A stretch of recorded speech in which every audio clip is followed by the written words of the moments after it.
My position is very strong on the income tax. The income tax is the worst way to collect revenue to run the government.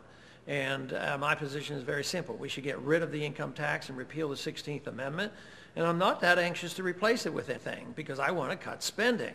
Everybody talks about flat taxes and sales taxes and all, but the real problem is that government's too big. And we lived a long time without an income tax up until 1913, and less than half of our revenues come from the income tax. Matter of fact, roughly speaking, if we didn't have the income tax, we'd still have enough revenues equivalent to about 6 or 8 years ago. So it's not like the government wouldn't have any money. But it wouldn't be enough money if we continue to spend the way we do. If we think we can maintain a world empire, be in 130 countries, maintain 700 bases overseas, and run an ever-expanding welfare state, no, there's not going to be enough money. There's not enough money now. There certainly wouldn't be enough money without an income tax. So we want to get rid of the income tax. Everybody agrees with that, but nobody quite understands what we should do about the spending. And my position is we better start cutting the spending and start living within our means because the people know much better how to spend their money than the government, and the government just wastes the money. But, another issue closely related to this is, of course, the inflation tax. I want to get rid of the income tax and keep all property tax and everything else as low as possible. But the invisible tax of inflation is something that people are learning about. And that is when government prints money, the value of the existing money goes down in value.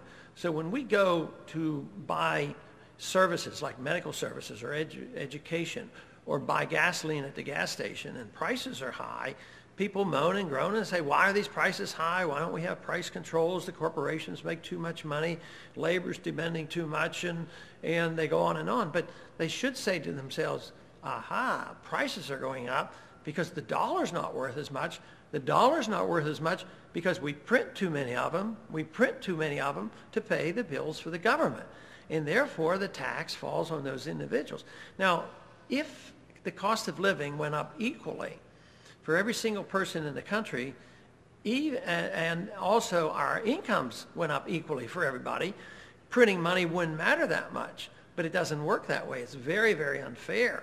When you create money out of thin air, the people who get to use it first have the biggest advantages. The government, the banks, the big corporations, the military-industrial complex, they get the money when it's still worth something.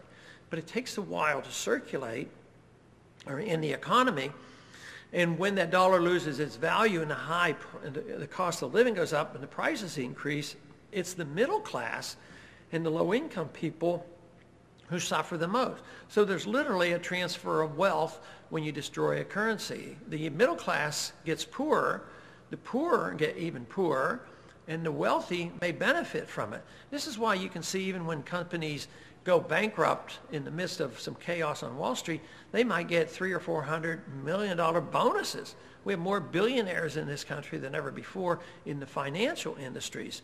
But this is not a reflection of energetic and enterprising free market people. It is a reflection of a currency where wealth is actually transferred from the middle class to the wealthy. Just think of the third world nations that go through runaway inflation. All the average people have their savings in the local currency, and they lose everything, and they go broke, and they have to start all over again. And that could happen here, and that's why the monetary issue is so important.